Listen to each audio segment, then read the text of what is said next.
Welcome everyone. This regular meeting of the Central Virtual Regional School Committee will come to order on February 14, 2019 at 7 p.m. Just a note to all those here that this meeting is being both video and audio recorded, and is there anyone in the audience recording this meeting as well? Please disclose that now. Seeing none, we're good to go. All those able to stand, please do so for the pledge of allegiance. To the flag of the United States of America, and to the republic for which it stands, one nation, under God, indivisible, with liberty and justice for all. Okay, thank you. Would the superintendent please take roll? Dr. Patrice? Here. Mr. DeFazio? Here. Ms. DiSmasso? Here. Mr. Emerson? Here. Mr. Farley is not here. Mr. Hagmeyer? Here. Mr. Hinckley? Not here. Mr. Locatell? Here. Mrs. Latazori? Here. Mr. Les? Not here. Mr. Peters? Here. Mrs. Tucker? Here. Mr. Wagner? Here. Mr. Armacost? Here. We have an open seat in Washington. Mr. Bartels? Here. Our CDEA rep, Ms. Miller? Here. And our student rep, Ms. Paul? Here. We have a quorum. Okay, thank you. And the chair certifies that this meeting is valid in accordance with Nessacus General Law, Chapter 38, Section 18 to 25 of the meeting law. And at this time, we'll accept any responses from the audience. Okay, seeing none, we'll move on to student affairs. Ms. Pearl, you have the floor. So we've had a lot of great things going on at Wacona recently. On January 30th, Wacona teachers and students welcomed incoming freshmen for next year, so the current 8th graders to Wacona. They were given tours of the school, and they got to talk with current students to get a better understanding of what high school is like. And it was a great way to welcome the incoming class of 2023. On February 4th, freshmen, sophomore, and junior students attended an electives fair in the school's gym to learn more about the unique and interesting electives that our schools offer. And following that was course registration for students.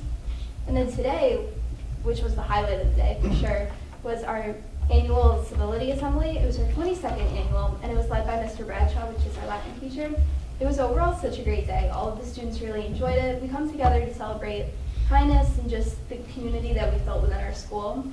It was a great day. And then, in very exciting news, Wacona's cheerleading team recently traveled to Orlando, Florida for their national competition, and they placed 9th overall in their division, so we're very excited for them. Congratulations. That's all. Okay, thank you. Next order of business is Secretary's report. Remember, please make a motion to accept the minutes of the meeting of January 24th. Move to accept the minutes of the regular meeting of January 24th, 2019 as printed. Second. We have a motion and a second to approve the minutes of the meeting of January 24th, 2019. Is there any discussion? Seeing none, all those in favor say aye. Aye. Any opposed? Any abstentions? Motion carries. Next order of business is financial report. Would a member please make the motions for the warrants? Move to approve warrant number AP 2019-15 dated February 8th, 2019.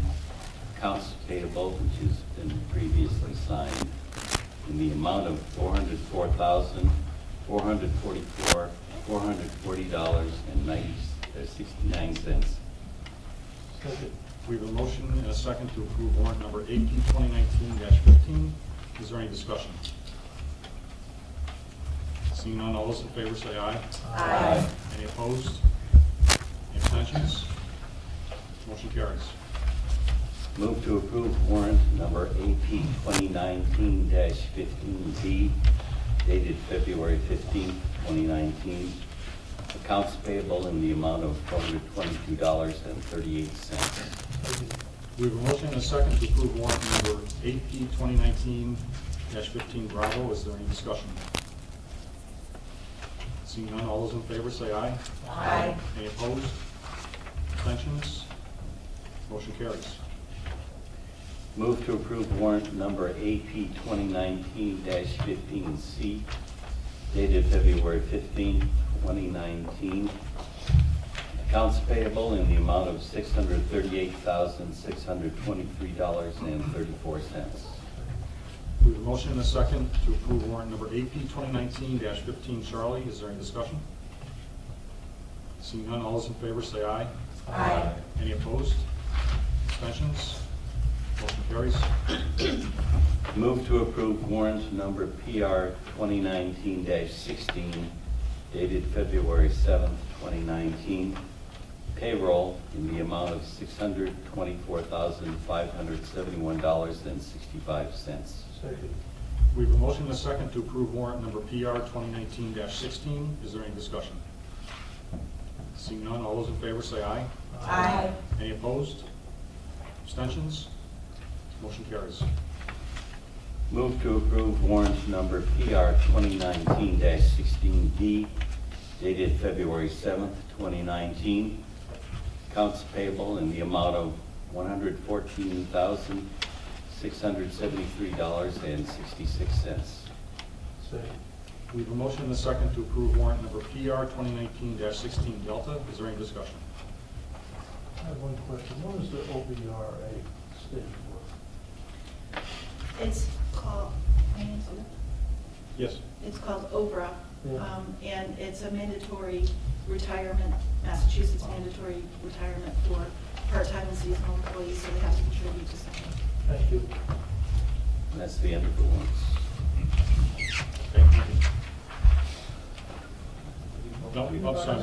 All those in favor say aye. Aye. Any opposed? Abstentions? Motion carries.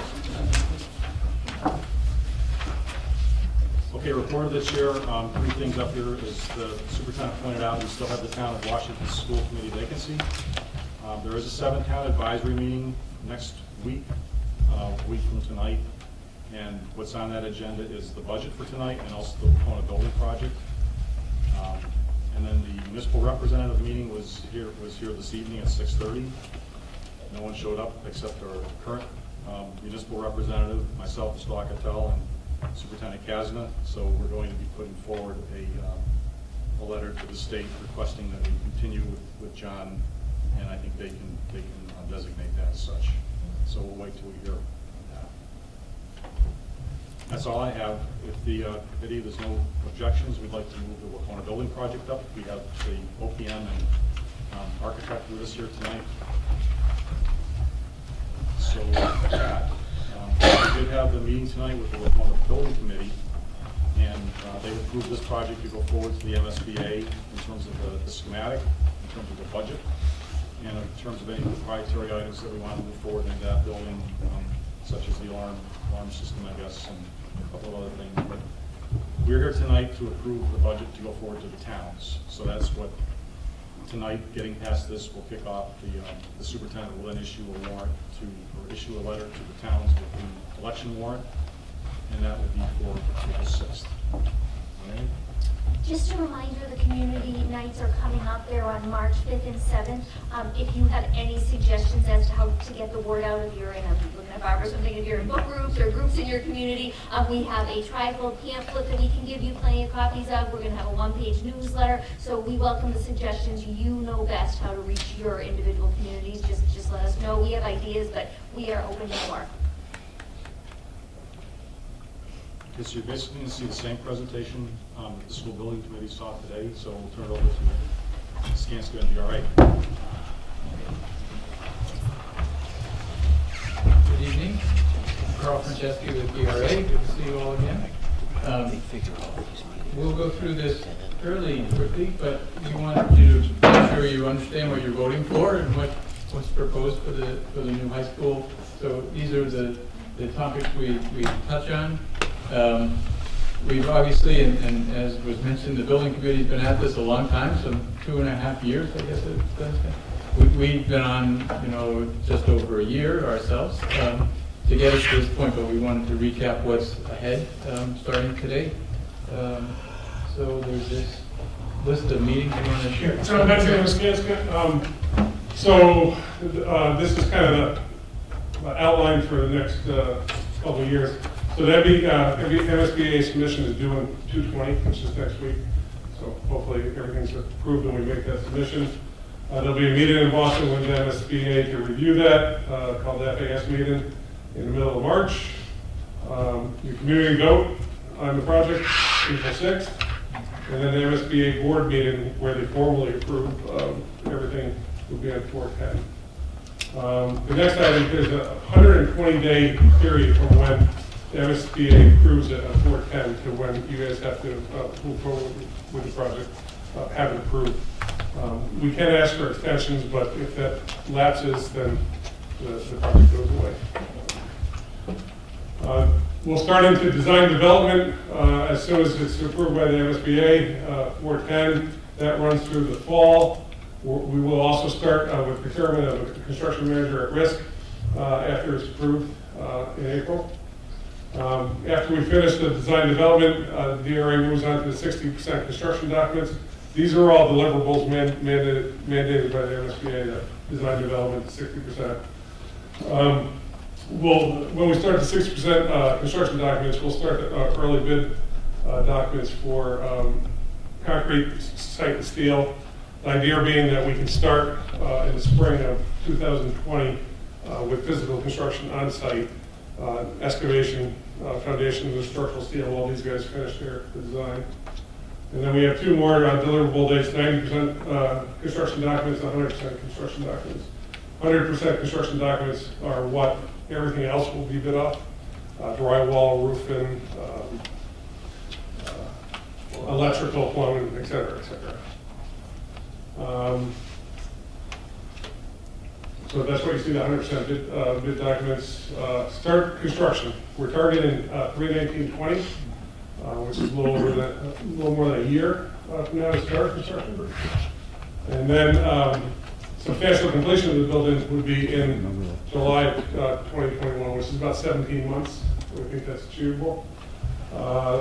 They would move into the new school basically the month of August in 21. So that'd be moving furniture and other items from the existing Wacona, as well as any new equipment, furniture that we're buying for the building would be moved in at that point. So start school in the new building fall of 21.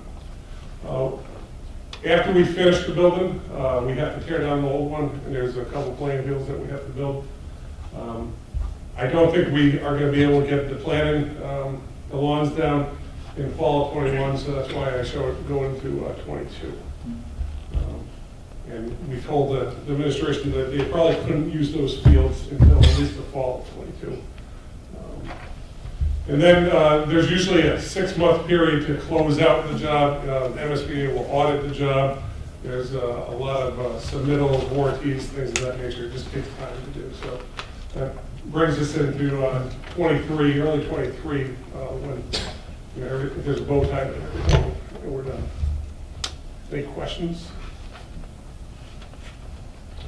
So this is the phase we're in schematic design. That's what the building committee today approved us to submit that to the state, to the school building authority.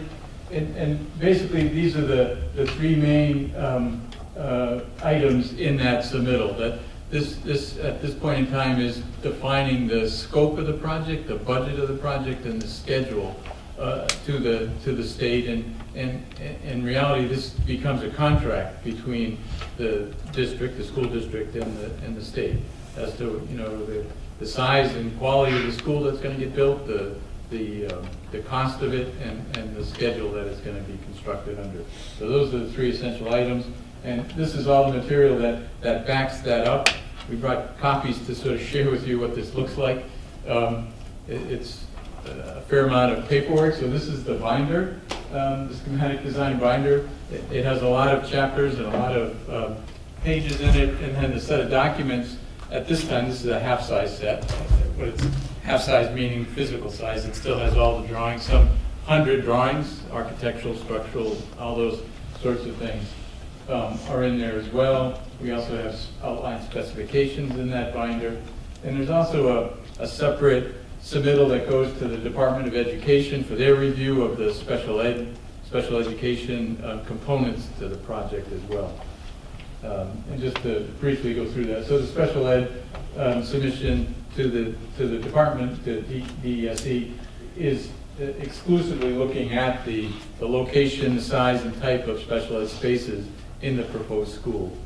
And that's really the only portion of this submittal that the Department of Education reviews. The rest of it's reviewed by the school building authority. which is technically in the treasurer's office at the state level. And then that binder has all these tabs and all these chapters. There's a lot of documentation.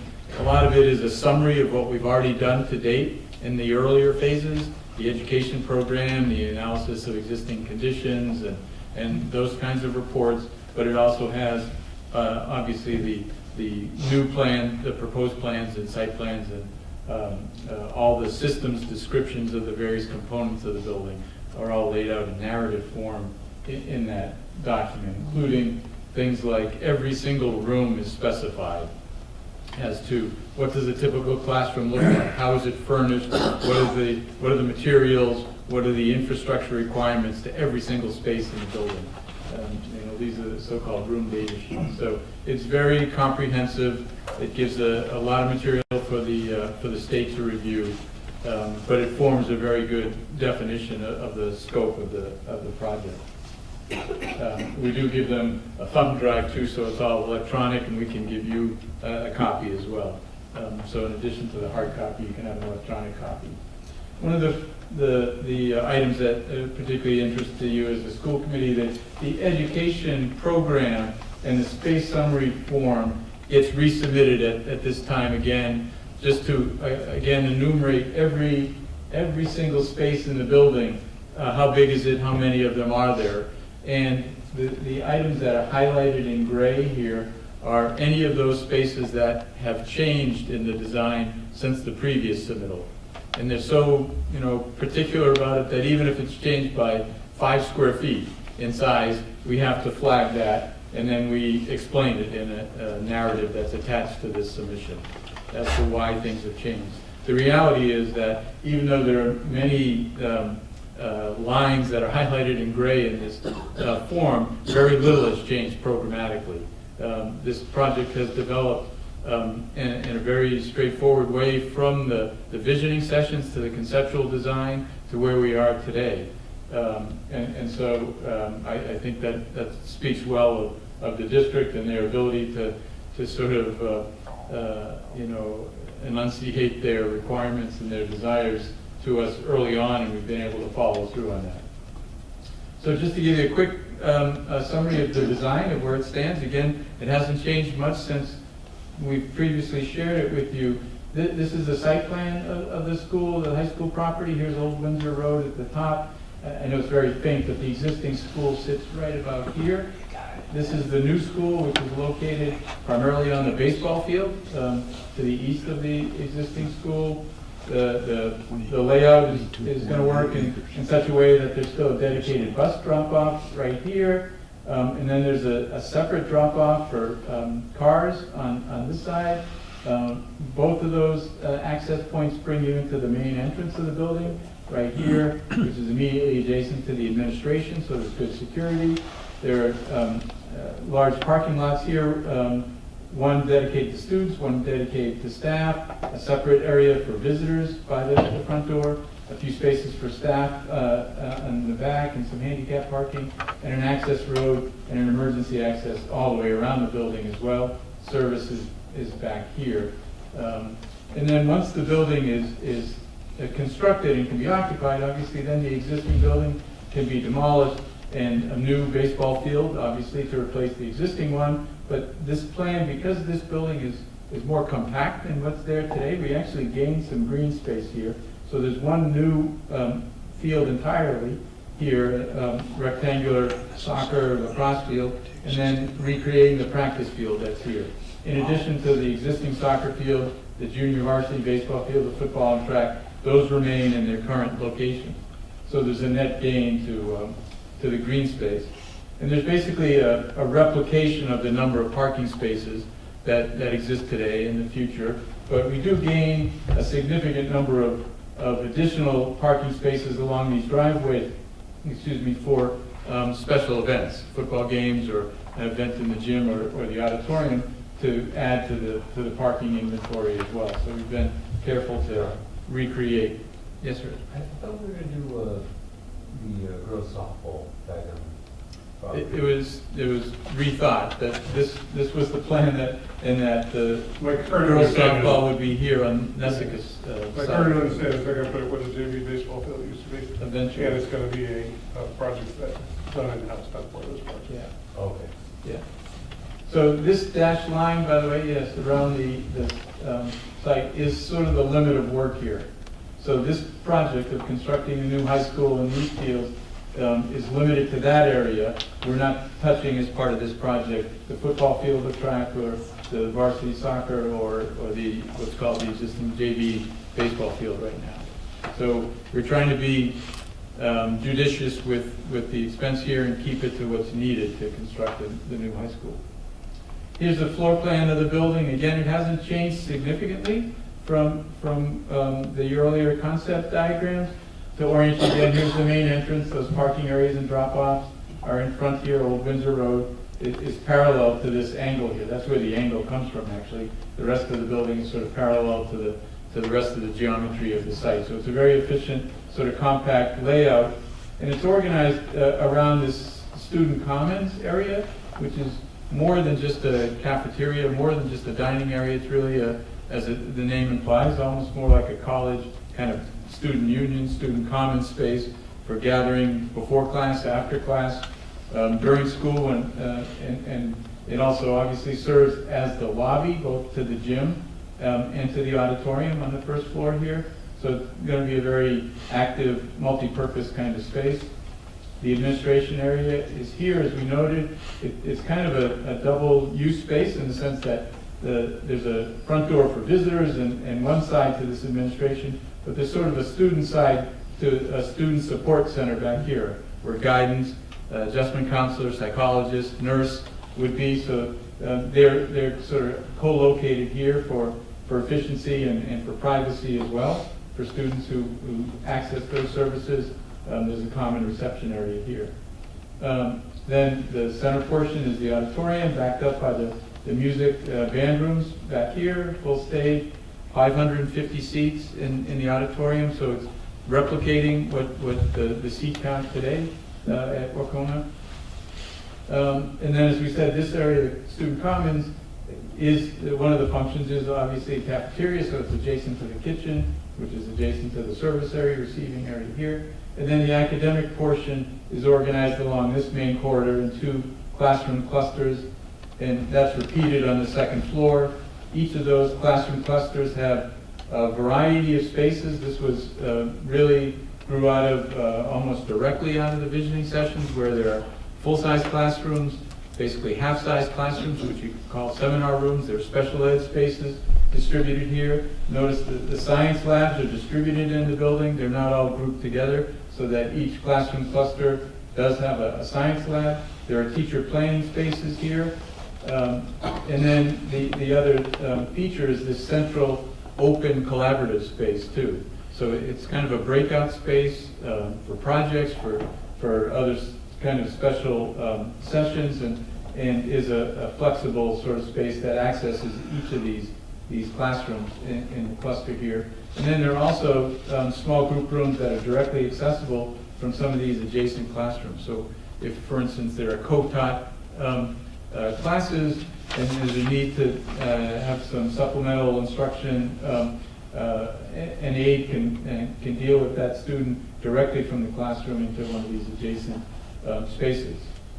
And again, the building is organized not just in these clusters here, but also in a way that they group around the learning commons, sort of the modern day library media center on the second floor, which is again a very flexible, not just a storeroom for books. There'll be many more activities in that kind of space, with supporting spaces like a project room, a media classroom, some small group rooms, and then a large open space as well. And then we've done a few three-dimensional drawings. You may have seen some of these. So here's the view kind of from the main entrance, from Old Windsor Road at the bottom here, the new main entrance, which is right on axis with the front door. Basically, you can see the major volumes of the auditorium here, the gym, and then the student commons in the middle of the building here. And then there's this feature of the curved wall, which is kind of the back of the auditorium, but it sweeps out to become kind of a welcoming gesture to announce the front entrance there. Those are PV panels, so down with the gym, if you're. Yes, right there, there's some solar panels that, as a minimum, are planned on the gym. We may be actually able to add to that. Well, that's one of our sort of variables as we move forward in estimating and budgeting the project. Here's the back side of the building, the two-story portion of the building.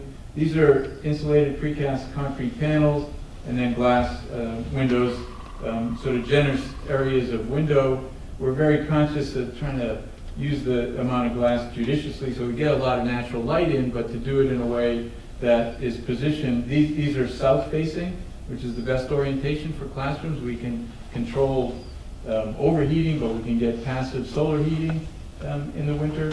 And then in places like the library and learning commons and student commons on the first floor, there's sort of almost floor-to-ceiling glass there, very open feeling, very bright areas there. Here's sort of eye level, and just moving around the building. We've also created this view, which is sort of a watercolor view of at eye level now from the entrance. Here's the main entrance. Here's the administration area, that curved wall that sweeps into the main entry. And then if you go inside the front door, here's the student commons.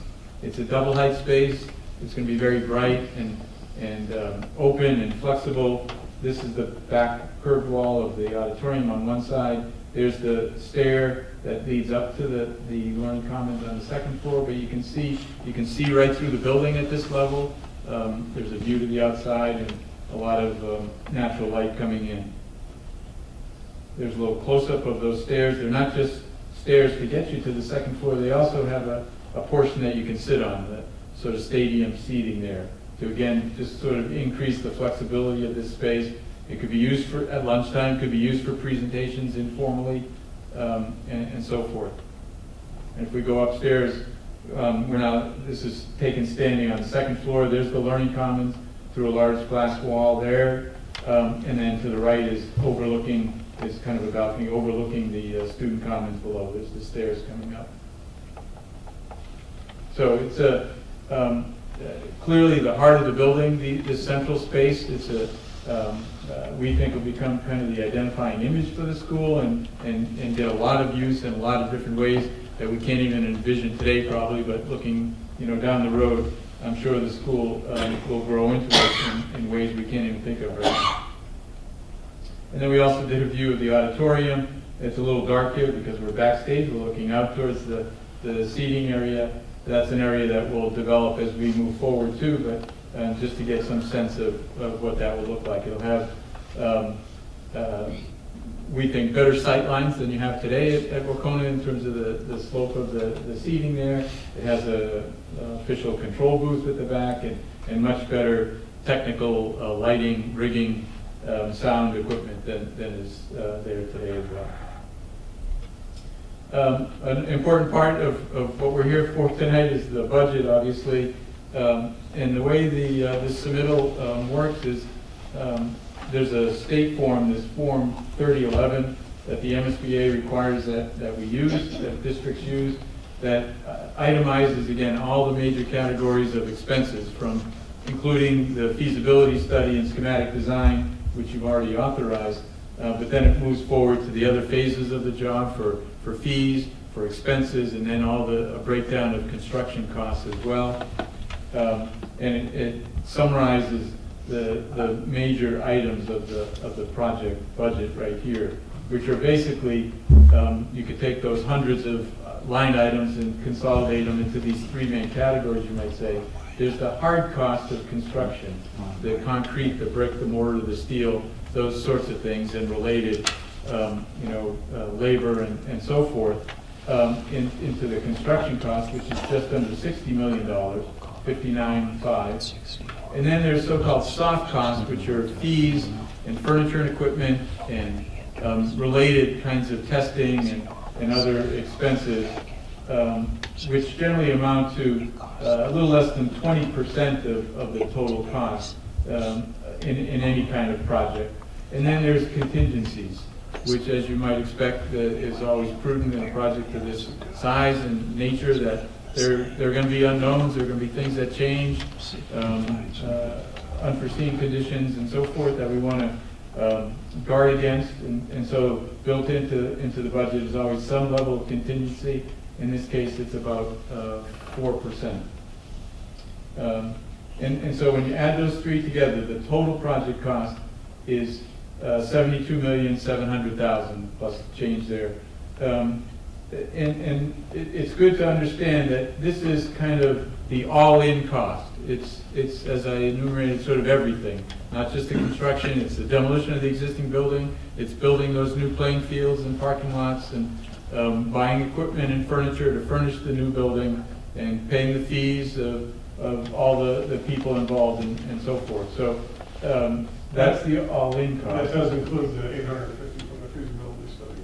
Right, you've already authorized that $850,000 for these first couple phases, so. It when does you- include. It does include that, so when you go to the towns, you won't have to ask for this amount, you can subtract the $850,000 from that amount. But we just want to make sure you understand as well that this is total project cost. Some people talk about construction cost when they're comparing, well, they built Greylock for X dollars. They might be mentioning the construction cost, and just so you understand, that's fine if you understand what that is. But this is the total project cost, and this is what the district needs to authorize. Is always the total cost, not just the construction cost. And of course, MSBA is a partner in this. The district's reimbursement rate is actually, the base rate is 54%. They do have some incentive points, which we'll be able to achieve here. 2 additional points for being a green school, achieving LEED Silver. 2 additional point, or 1.65 for having good maintenance track record on a scale, a sliding scale. And then 1 more for using a construction manager as the building delivery. So with those added points, it actually comes up to 59% reimbursement. But if you've got your calculator out, you'll notice that this grant amount is not 59% of 72, unfortunately, because like every project, there are caps and there are ineligible costs that the MSBA has.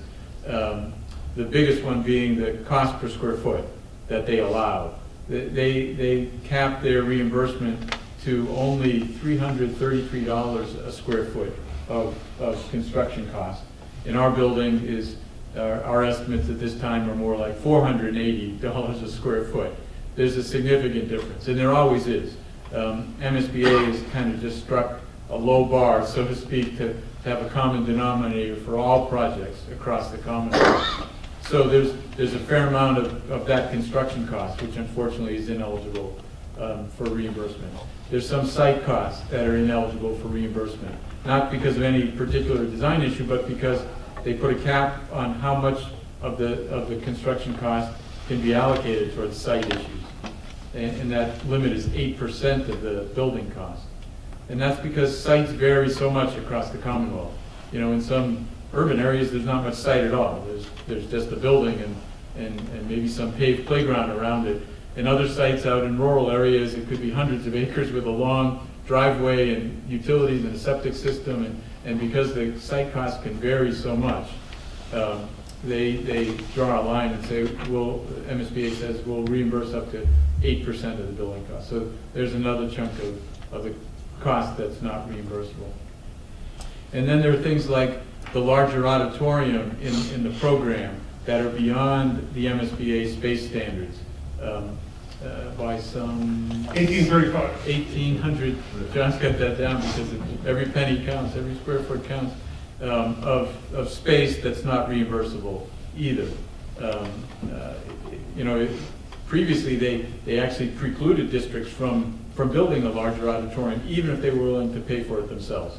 And at least they've changed their policy in that regard, but they just don't make it reimbursable. So there are those costs which bring the effective reimbursement rate down to somewhere around 43% of the project cost. So ultimately, the district's share of this project cost is somewhere north of 41 million. We should mention, because there are some variables and we still need to submit this to the MSBA and have a little back and forth. These numbers, these last couple numbers are not hard and fast. This number is. This is the maximum cost that we are submitting, and any future costs will always be at that level or lower. So that number is sort of a hard number there. These numbers may change slightly because the MSBA may look at the submittal and determine a few other things are slightly off their guidelines and not be eligible for reimbursement. So that would change the district share slightly. But that's how the math works basically in terms of, and the process is that, as we say, the district has to authorize the total project cost. You've already authorized 850,000 of it. You have to authorize the balance. But the positive thing about the process is the MSBA's share is reimbursed sort of month by month as you go. So when you borrow, you're really only borrowing this much money because every month the district will get reimbursement from the MSBA. And you won't have interest costs. It used to be, probably when this project was built, Nessacus, you had to put the whole bill and you got reimbursed over 20 years after the project was complete. And there was a lot of interest costs. And the state sort of got wise to that, saying, well, we're reimbursing for all that interest too. It would save everybody money if we could come up with a more streamlined process that sort of pays as you go, which is now the way it is. So that's the budget and what we're looking for your approval on. We did include the update as the superintendent mentioned, a couple community meetings coming up. We hope to get a good turnout there at those to answer questions, provide more information of the kind we're sharing with you tonight. And then just to remind everyone of the educational benefits of this whole project here that grew out of visioning sessions like this. That there are a lot of aspects to this that just can't happen at the existing school today, even if it were to be renovated. Just the way the building is configured and spread out and laid out. You can see from the rendering of the student commons and the organization of that plan, we just couldn't achieve that kind of a feeling in a renovated school. So these are some of the reasons why new construction and that particular option was chosen. We will enumerate these on the website and on handouts and at community meetings. Likewise, we'll enumerate why a renovation does not make sense. It's not the best value for the district. And we'll also point out all the energy efficiency and sustainability strategies that are part of the school. As we said, the district will be getting 2 additional reimbursement points for being not just a green school, but one step higher, a LEED Silver certified school. So that's kind of where we're at with all this. There's obviously ways that you and the public at large can all stay in touch with the project as we move forward. We will post copies of a lot of this information. The district has been very good about that on the websites and circulate them on Facebook and Twitter and so forth. So I think that's what we have shown. Any questions? Back up and back to the project. I would say the contingency, you said was 4%, which strikes me as a little bit lower than other projects we've had. Why is this standard, or why is it lower? So there's 2 contingencies. There's 3% for construction contingency, which covers construction issues, and then there's another 1% contingency for soft costs.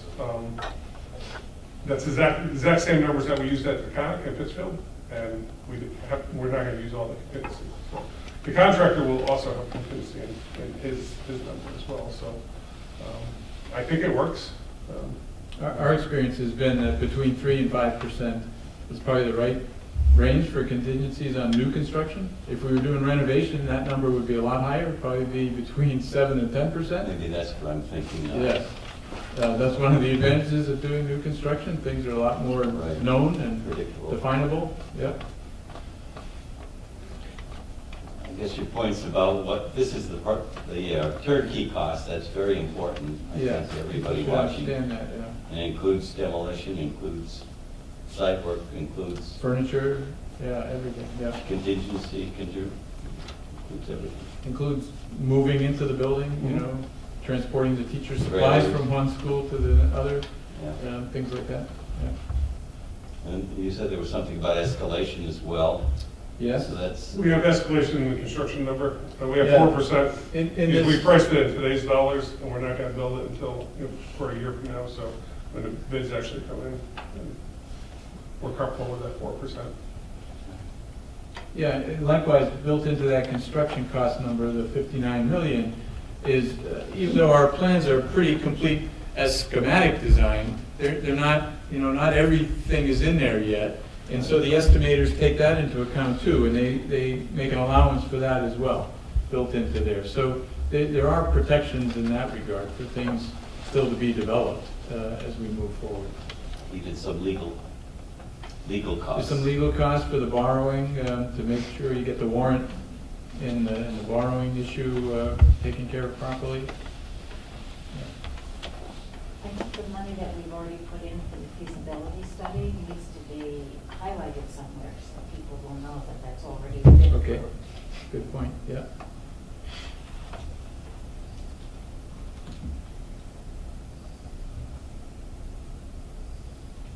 Okay, nothing else?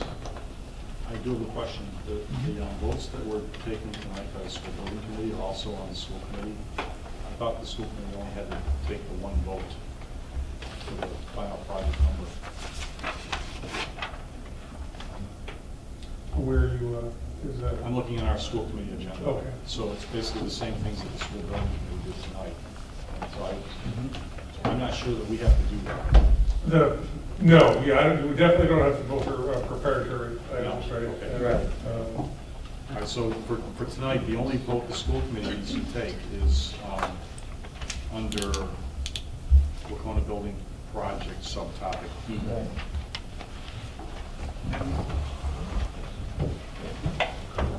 So you're looking at my agenda, so I screwed up the agenda. Somehow, those items also made it into the It's school. very, very likely. That's My bad. What a guy. No, I put it in. All right, so we have a member that's going to read the motion, which I have to read the whole motion, so be patient. Here we go. Okay. Be it resolved that the Central Berkshire Regional School District, the district, hereby appropriates the amount of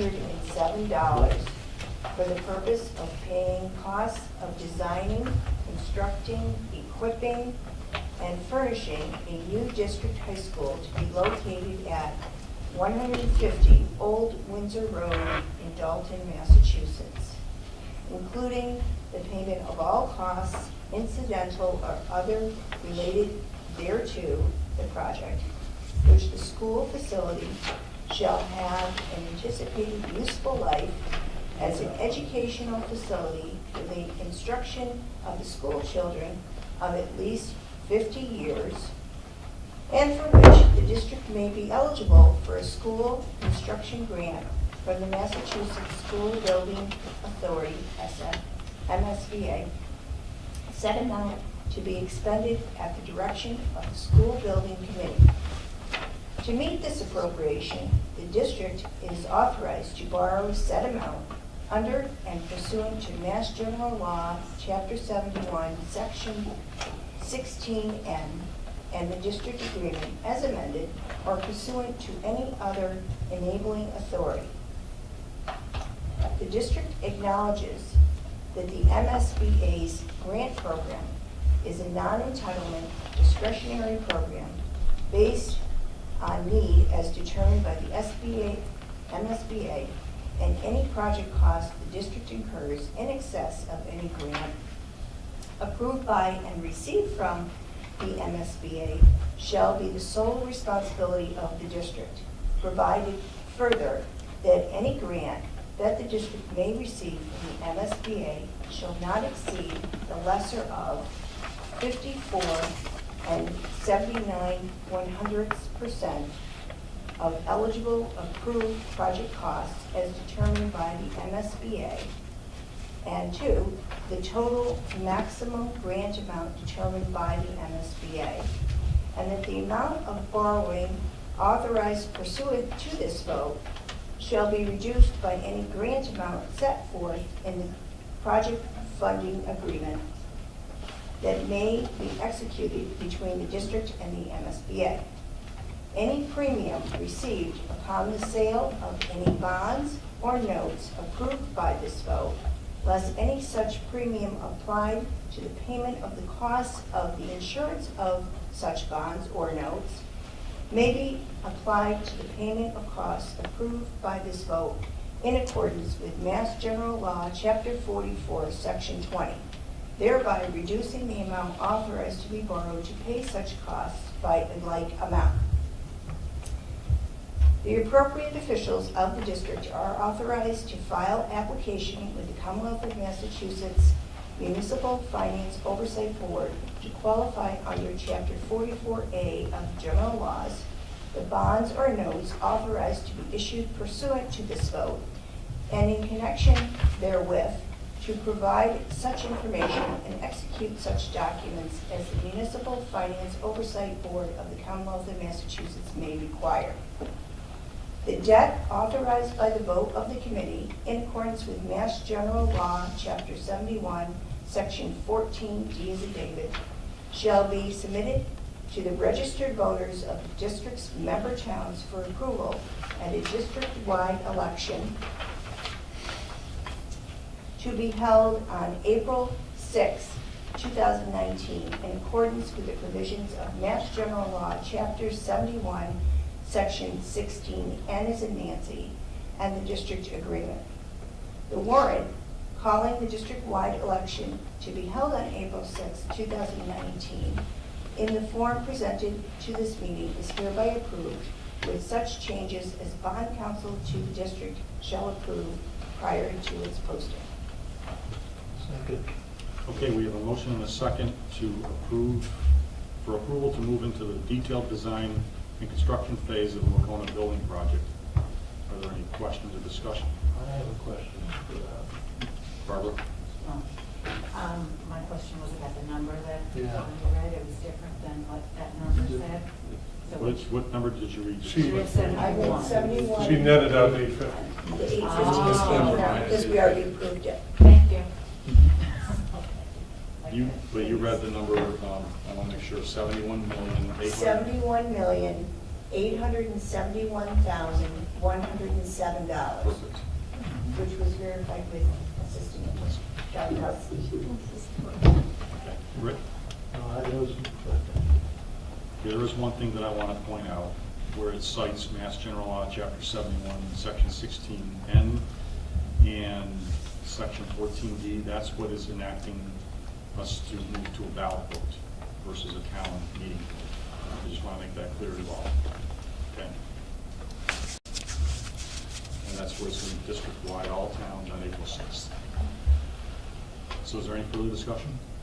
Which is the same as we did in the For the feasibility. feasibility, right. Ellen? I just have one question on the tax increase. Is that per year, or is this over the lifetime of the?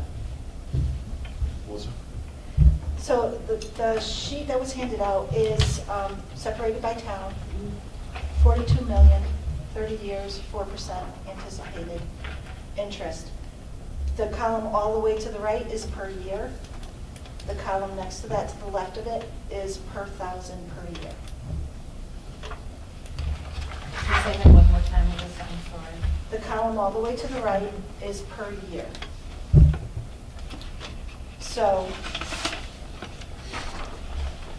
that would be the portion of the debt service based upon the students in the school at that year, multiplied by the debt, similar to the way that we do all the capital projects now that are in existence. So that's per year. The column to the left of that one, so the second one to the end of this spreadsheet, is the tax rate impact per thousand. So we're anticipating that the average tax bill increase is going to be $561 about per year in Dalton. In Dalton, yes. For a $210,000 valuated home. Yes. So if a home was valued at $100,000, it would be $266 per year.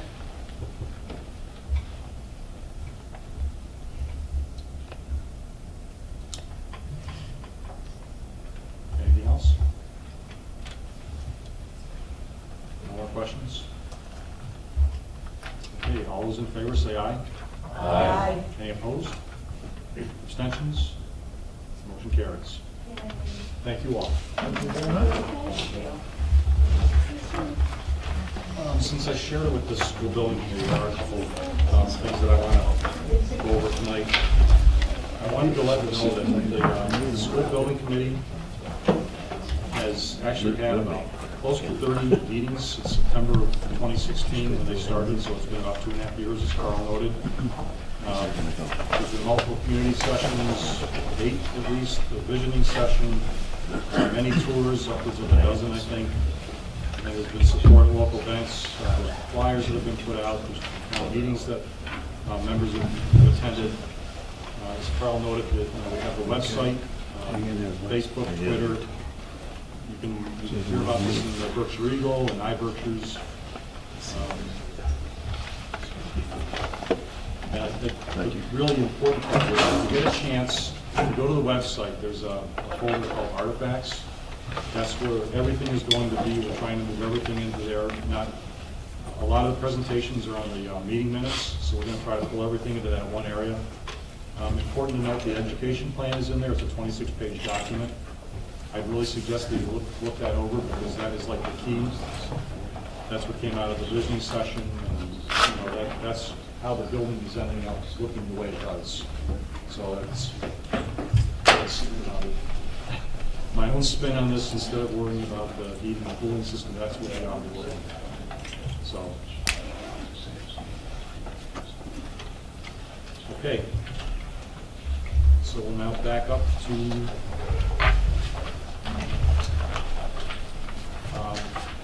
curriculum. We have not met, and we are scheduled to meet on February 28th February 28th. at 6 o'clock. Okay. Thank you. And the second big reason why we're here tonight is to approve the tentative budget for 2020. For the new members, the way this goes is if you feel you have a conflict of interest, you can abstain under the gross salaries, benefits adoption, or retirees can abstain from that part of it. But you all can participate in the capital budget adoption without a conflict of interest. I wanted to point that out tonight. We just need a simple majority to pass. The 2/3 will be required on a month from today, on March 14th. I just wanted to make sure you understand those rules. Do you have any questions on that? So we're going to go through this piece by piece. This will be a presentation first, and then we'll vote.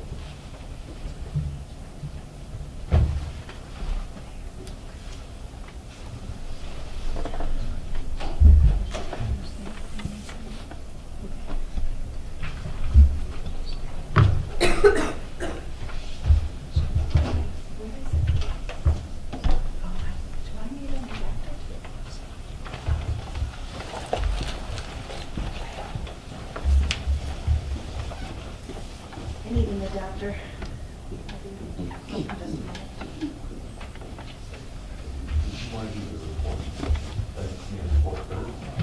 What?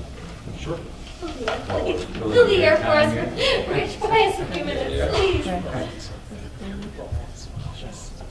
So the Finance Committee met on the 29th. And we had a couple items on the agenda. One of them was the budget, which you'll hear about from Assistant Superintendent right now. But one of the other things we talked about was the technology arrangement with the departure of Rick White and what we have going on with Adams Cheshire School District. And They want to, both Central Berkshire and Adams thinks it's a good combination that was going on, and Dwight was doing a great job. And they want to continue that arrangement, even though he's departing of the 2 days a week commitment to, from our school technology director, Joe Sturgis, to Adams. They want to continue that through the end of this school year because Adams is working on Power School implementation, and they want to have kind of assurance of continuity of somebody with experience on that, and that we've already installed it, so they want to have that continuity going. So they want to keep that arrangement through the end of the school year, even though that Joe probably won't be on site, he'll be working it remotely, but they still want to keep that arrangement. And then come the end of the school year, we're going to relook at the arrangement and see what, we'll renegotiate in June to see what's going to go forward from there. The other piece is that with Rick White's departure, I think you saw on the agenda that Joe Sturgis has been appointed to the director to replace Rick White. But we also have, we're going to be in the interim until Joe hires a permanent technician, second technician. We're going to be bringing back, I don't remember his name now. Thank you, Paul Jacoby, on a temporary basis to fill in that as that second piece. So, other than that was the budget, and that you'll hear about in detail from Melissa. And then we have a meeting scheduled for the 26th at the central office. That's it. Thank you. So I think that Mr. Hughes is right. I don't have much to say in regards to the budget because the budget is a decrease from the superintendent's budget that was brought forward to you, but it has not been a decrease that has required any educational programming. So that is something that obviously I'm very happy about. So all of the initial proposals and things that we were excited about are still in there. Those are the things that we feel will continue to push the programming forward, address some of our areas of concern, and also continue to provide the services we believe are necessary. So there really is very little change. The template, the format is the same. We will go through the slides, but these slides have not changed, which I think is a very good thing. So you're seeing a budget number that is smaller, but you're still seeing the same things that I described to continue to increase our offerings and our capacity, especially with the addition of an instructional coach, the addition of a fourth special ed teacher at Craneville. This will be the first time in several years that all three of the large schools will have 4 full-time special ed teachers. It is an increase, even though we have a decrease in enrollment in certain areas, but it's a really an area of need and an important resource in the buildings. So that continues. And we were able to continue bringing that forward. We did continue to leave this up here so that you'd still see that all of these proposals are still in there. We'll have a board-certified behavioral analysis, which will be a K-12 position. That's been a position I've wanted in this district for a while. It is an addition in special ed, but I believe it's a needed one as we try and service more and more social, emotional, and behavioral needs, not just of kids with disabilities, but of all students. We have the resource officer in there. We had a lot of retirements this year at the high school. We will be seeing several retirements come next year, but they've come in, the paperwork has come in pretty early, which is obviously helpful with the budget. Many of those will be replaced, which allows us to continue to keep staffing employed with some teachers from the middle school. Those are really situations where our class size coming into 6 is just much smaller. We do not have kids to put in front of the teachers because we've gone down by that much. So in areas like special ed and school psychologists, you can just get lower ratios, which is good. And that's why you haven't heard us coming forward with reductions in things like school adjustment counselors and school psychologists. But when you don't have kids to put in front of an English teacher, you just don't have kids to put in front of an English teacher. So we've been fortunate that we have not had layoffs. We're able to fill those retirements. You will see some reductions in the budget as well due to changes in salary as a result of retirements. We had some long-standing teachers in the district who are retiring, and our district's pay scale is set up with a gate that even if we hire someone with experience, you have to work in Central Berkshire for a certain period of time to get through that gate. So that's just something you may see when Melissa talks through the budget. The increases continue to be the same. We have not had any changes in the increases, which has been a positive to meet the recommendation of the Finance Committee to bring down the budget number to where we've been able to. So all of these are the same. We have talked about this, that we do see an increase in student services year over year. We're maintaining staffing.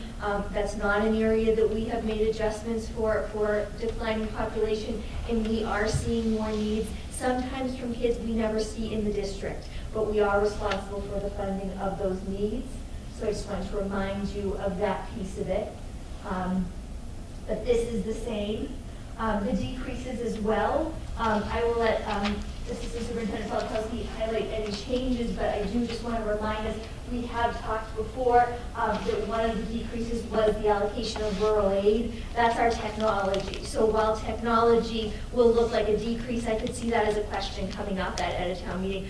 It's not. We've just been able to offset the cost and still purchase what we need with the rural aid that we've been very fortunate with. These decreases as well are not actual decreases. We know the rural aid was able to support us with purchasing the van. This is just a salary change. We had somebody, very senior person, staff member with many years retire. We had a different person hired. That's really what that is. It's not actually a reduction in providers. This is really, we're able to reduce some of that as we bring on the board certified behavioral analysis onto staff. So again, just kind of important to know, these are salary changes, they're not staffing changes. For the resources are the same. Again, same thing here, a salary change, not a staffing change, just to make sure that's understood. A key part on this slide is that the benefits did not increase. We actually don't have an increase in the premiums for next year, so the Berkshire Health Group Board voted 0%. So that has enabled the budget to drop from the initial, the superintendent's initial, to this. And this is actually negative 78. So with 0% premiums, changes from, and retirees, people moving into retiree portion, and people coming in, we are seeing a decrease of $78,000 in the benefits area. So again, all of the others are the same, but that was a fairly substantial addition in the decrease. And there you see where we are right now. We do have the comparison from our current tentative to where we were when we adopted in FY19 and where that variance stands, just for comparison's sake. And we'll continue to modify the budget up through till until adoption. So if anything changes personnel-wise, anything like that, it will reflect in the next budget as well. So this revenue is different from the initial budget, and that's because on the third week of January, we received the governor's proposed budget. And that's where we actually get state aid numbers that we can plug in to offset assessments. So the budget is made up of, we have a number, state aid, local revenue, E&D, transportation revolving, town assessments. So these numbers are plugged in from the cherry sheet with one difference with the Chapter 71, which is the transportation. That is a little bit lower than what is on the cherry sheet, which is the sheet that gives us the aid numbers. Because we were cautioned to be conservative, that number fluctuates as they go through the budgeting process, so it's a little bit lower. But everything else is the same, except for the town assessments have dropped because the budget has dropped and the revenue increased. This one we have talked about. I will mention this in my school committee report because you may see in the Berkshire Eagle that Senator Hines has filed legislation again. I just received that information, so I'll include it in more detail in the next school committee report. But he's looking for two different forms to increase this rural aid we received, which was $1.5 million to $9 million, and also to build it into the formula around how schools are given funds at the state level for rural school systems. They're also looking to expand who is eligible for it because there was some interesting results and who ended up getting it versus who did not. But again, this is how we have applied our rural aid, just to remember. We were able to add the 4th special ed teacher at Craneville. This is a bit of a side note, I will say it though. We do struggle in this county we have the ability to add something and a tough time filling the positions. So if you see that we're still, you're saying, wait, we approved to add a 4th special ed teacher, where is he or she? We're looking for them. So it can be difficult in the county to fill those roles if you know people, send them our way. But special education and technology needs, and then we will be looking at over the vacation periods to update the 3 elementary schools in order to increase the security there. This is a listing of expenditures by function item, and a lot of it is very, very similar. You'll notice the decrease in technology is a big one, but that's due to the application of rural aid and other grants that allow us to reduce the technology expenditures expected in the next budget. Middle school, you'll see a decrease, but that's movement of teachers, moving out into elementary, 2 elementaries, and then moving also into the high school. You do see an increase in the high school of about 50,000. That has to do with column movement as well as a mid-year retirement that will be carried through to December, so you'll see that there. Special ed, again, is out-of-district tuition, the addition of the BCBA, 4th SPED teacher, so there's a lot in special ed there. Everything else is fairly similar to the initial. There's not much that sticks out on this slide except for the benefits. We are showing a decrease of 1.17%, and that again is due to the 0% premiums that the board voted at the end of January. This is a visual of where the largest expenditures are, and you can see that instructional, special ed, and benefits are the highest on this side. Instructional and operation and maintenance is in the thick of that grouping that goes just before the benefits that kind of shoot up there.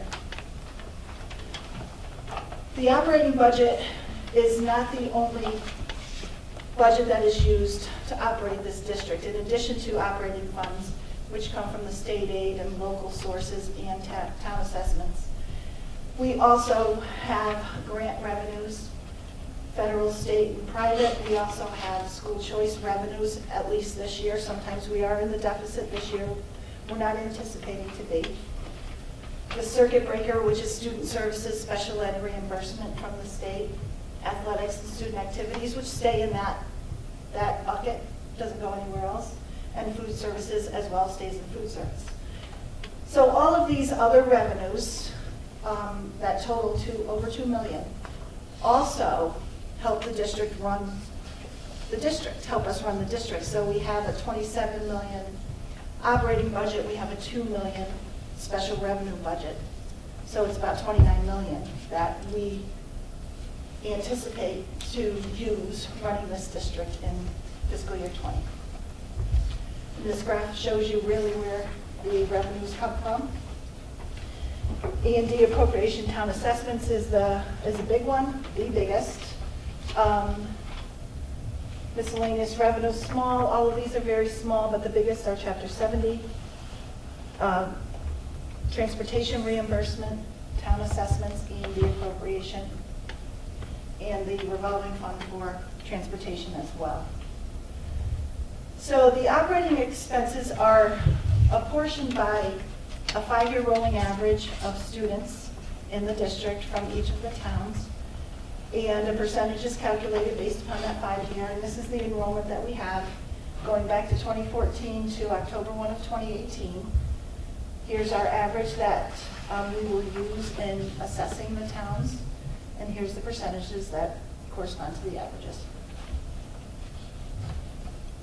So when you do that, and we now have more information from the state, so we can actually calculate where town assessments are at this point in time, based upon our budget, based upon the state aid, and we can isolate or tabulate the actual assessments. One of a critical piece of this formula is the required local contribution. That is the amount that the state sets for each of our member towns and all the towns across the Commonwealth. And it's calculated by using the real estate values, the income of the residents, a growth factor, inflation, number of students, foundation enrollment, which is all the students in the town regardless of whether they attend CBRSD or not. So that number is calculated by the state, and that is given to us. We don't calculate it, we plug it into our formula though, because it starts the assessment calculation. Transportation assessment is the percentages that I showed. The transportation amount minus aid multiplied by the percentage equals the transportation assessment. The budget balance is the total budget minus aid, minus required local contribution that the state says each town must minimally pay, minus, well, the transportation isn't part of it, so the budget balance is $4,600,000. Add these three together, 1, 2, 3, and you come up with your net town assessment for the year. So the total at this point of assessments for all towns, $16,074,450, which is an increase year over year of $172,000 or 1.08%. Aside from operating, we also have a capital assessment, capital budget. These are all projects that have been approved in the past. This is the description and the maturity date. So you can see that we have four projects that will be off the books after 2022. So in fiscal year 2023, this will be rolled into the construction project should it pass. These 4 will be off the books. This will be off in 23. This actually is 22. That's a typo, the 25. So this actually is up with these. That'll be gone as well, and then we'll have the one remaining. 4 will come. Capital assessments are determined by the population of students from a town in the building on October 1 of each year. It's different than the operating. The operating is a 5-year rolling average. This is October 1 of each year. So you can see here, here's the 7 towns again listed, the FY19 assessment, the FY20 assessment, and that's increased a little bit by about $3,000. The initial budget had it at $3,500 or so. This is at $6,300 because I anticipate having to borrow again this year to close out the feasibility and move on if the construction passes. So there's a little bit of interest added in there for next year. That's it. It'll be up online tomorrow or tonight.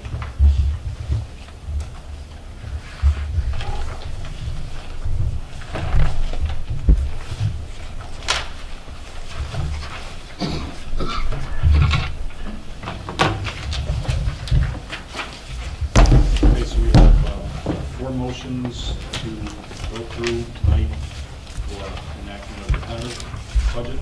And again, it's not, this is tentative, then we go to the final in March. So remember, please make the motions.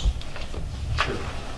Be it resolved that the Central Berkshire Regional School Committee adopts the tentative gross salaries, contractual salary increases for all employees and active employees' insurance benefits budget for the school year 2019-20 in the amount of $18,482,916 as proposed in the tentative fiscal year 2020 maintenance and operating budget document and as recommended by the Finance Subcommittee.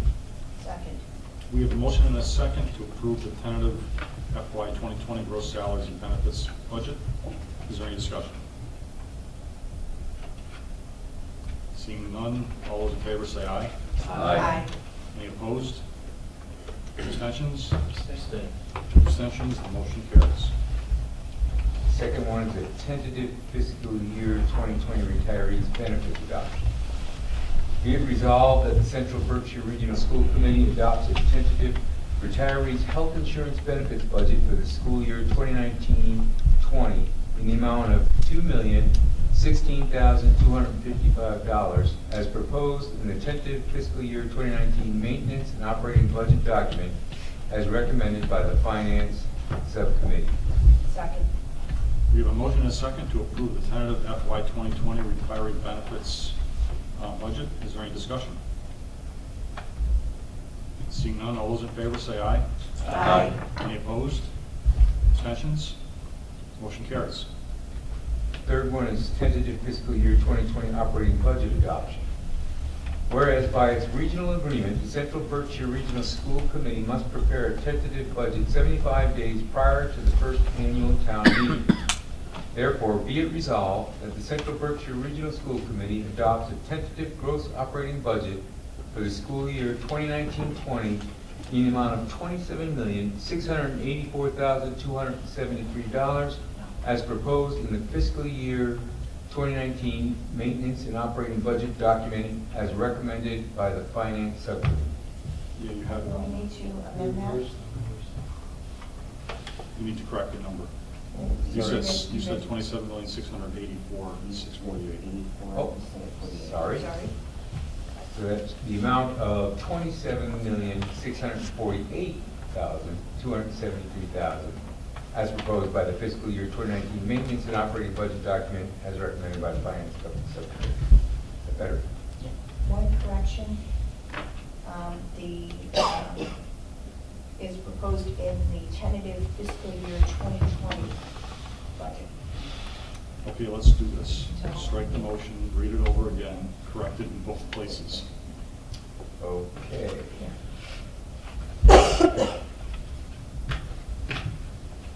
Whereas by its regional agreement, the Central Berkshire Regional School Committee must prepare a tentative budget 75 days prior to the first annual town meeting.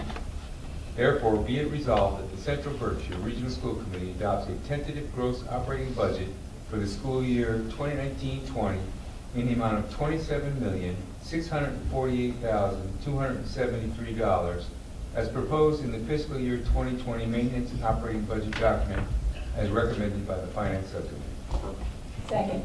Okay, we have a motion and a second for approval of the tentative FY 2020 operating budget. Is there any discussion? Seeing none, all those in favor say aye. Aye. Any opposed?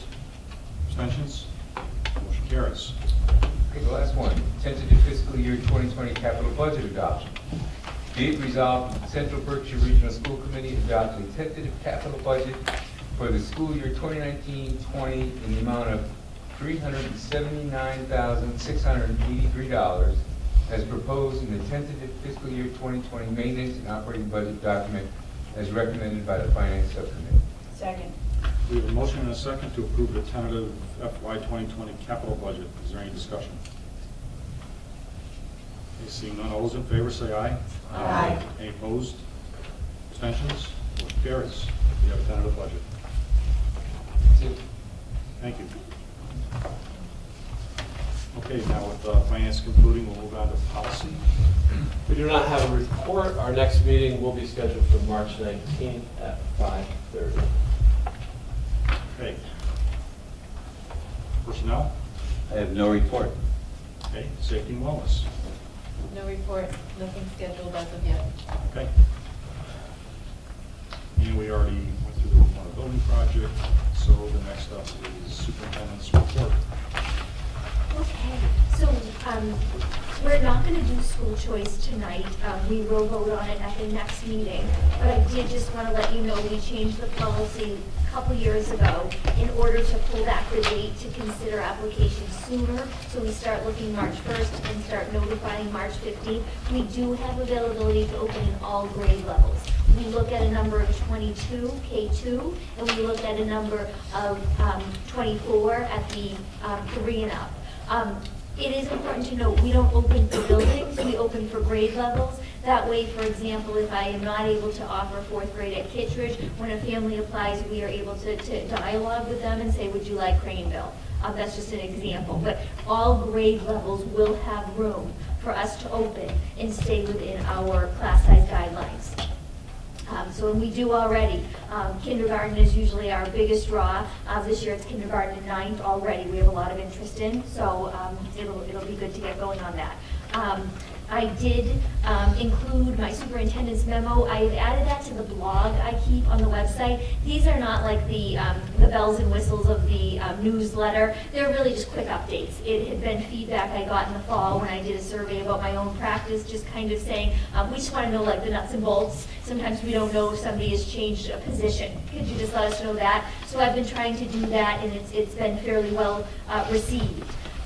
The other thing that I wanted to mention, there's a couple things in there that you can take a look at. I just wanted to bring to your attention. We've been very fortunate with competitive grants. Just the state often puts out competitive grants. They're not always huge. They can range from $10,000 to $40,000, but they are very helpful in offsetting our PD costs. So this is a grant that Brian Patton and Leslie Blake Davis, Leslie, who's responsible for a lot of the grants we obtain, were able to get to help us to work to prepare to implement the new social studies standards and to bring in an expert to work with us and do some consulting. That is typically costs we would have to fund out of the operating budget, and it's so a big benefit to us. Similar to the social emotional learning grant that Annie Pecor and I were able to get earlier this fall, that is offsetting some of the cost for our equity and diversity work. So just really nice opportunities, and we've been very fortunate at the state level with getting the grants. I feel like I'm not going to do this the justice I want, because I'll be honest, I have a migraine for some reason, because I want to sound quite excited, because I am quite excited and passionate about the equity and diversity steering committee work. So if I don't, I am.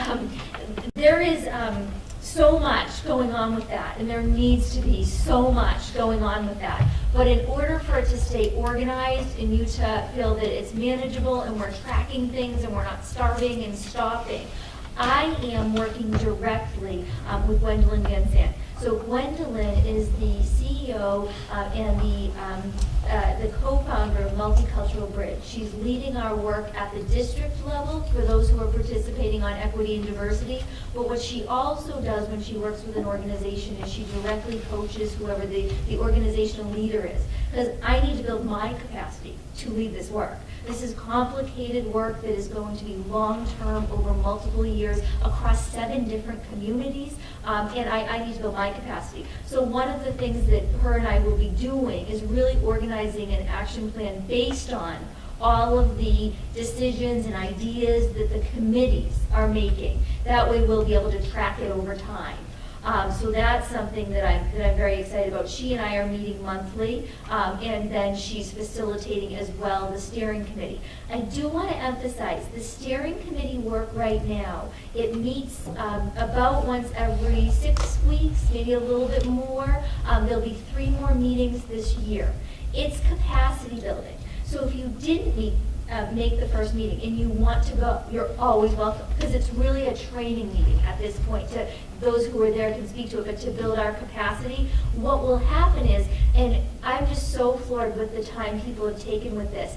At the first meeting, she gave out kind of these profiles to kind of say, who are you and why are you here and what do you want to do? What do you want to contribute?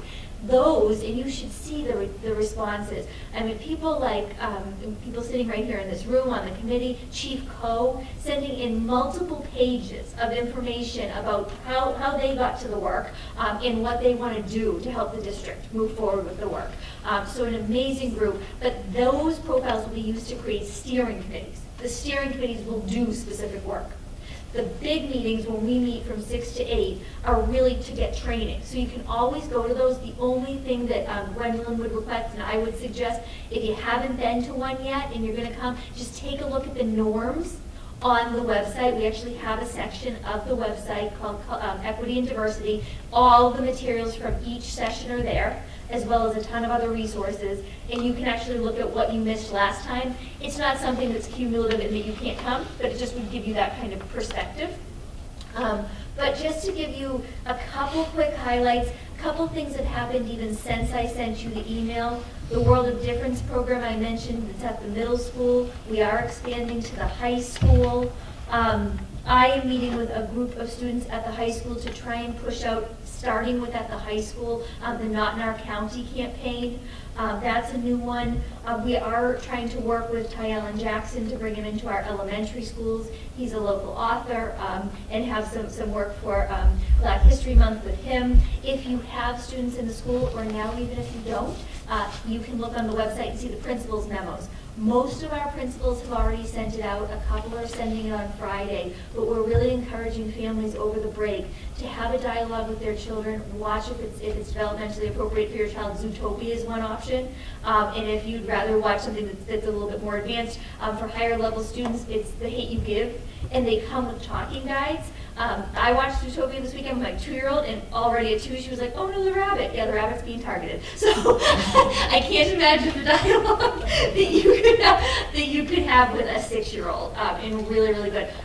Good thing Hannah looked at me, so I don't forget. You will not see Hannah at the next school committee meeting because, which I'm super excited about, Warren Dews organized a conversations amongst students in Berkshire County on equity and diversity, and several of our students not only said, "I'll go," they're going to be actually on the panel.